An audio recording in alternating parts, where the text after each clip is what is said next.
Bus കയറുന്നതിനിടെ മുന്നോട്ടെടുത്ത ബസ്സിൽ നിന്നും വീണ വിദ്യാർത്ഥി അത്ഭുതകരമായി രക്ഷപ്പെട്ടു.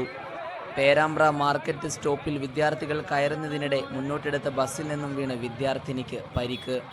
Nochad higher secondary school 8ാം class വിദ്യാർത്ഥിനി റിയ ഫാത്തിമ ആണ് അത്ഭുതകരമായി രക്ഷപ്പെട്ടത്.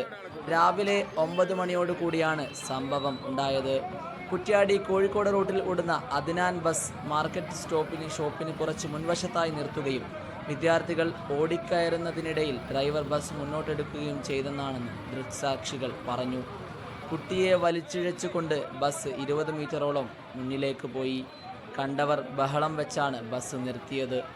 കുട്ടിയെ നിസാര പരിക്കുകളോടെ പേരാമ്പ്ര താലൂക്ക് ഹോസ്പിറ്റലിൽ ചികിത്സ തേടി. സ്കൂൾ വിദ്യാർത്ഥികളെ ബസ്സിൽ കയറ്റുന്നതിനിടെ വീഴുന്നത് നിത്യ സംഭവമായി മാറുകയാണ്. വിദ്യാർത്ഥികൾ കയറിത്തീരും മുമ്പേ ബസ് മുന്നോട്ടെടുത്തത് സ്ഥിരം സംഭവമായി മാറിയിരിക്കുന്നു. ഇത്തരത്തിൽ അപകടങ്ങൾ ദിനംപ്രതി വർദ്ധിച്ചു വരുന്ന സാഹചര്യത്തിൽ കർശന നടപടി ഇല്ലാത്തതാണ് ഇത്തരം സംഭവങ്ങൾ ആവർത്തിക്കുന്നതെന്ന് നാട്ടുകാർ പറയുന്നു. Spot Kerala news, Perambra.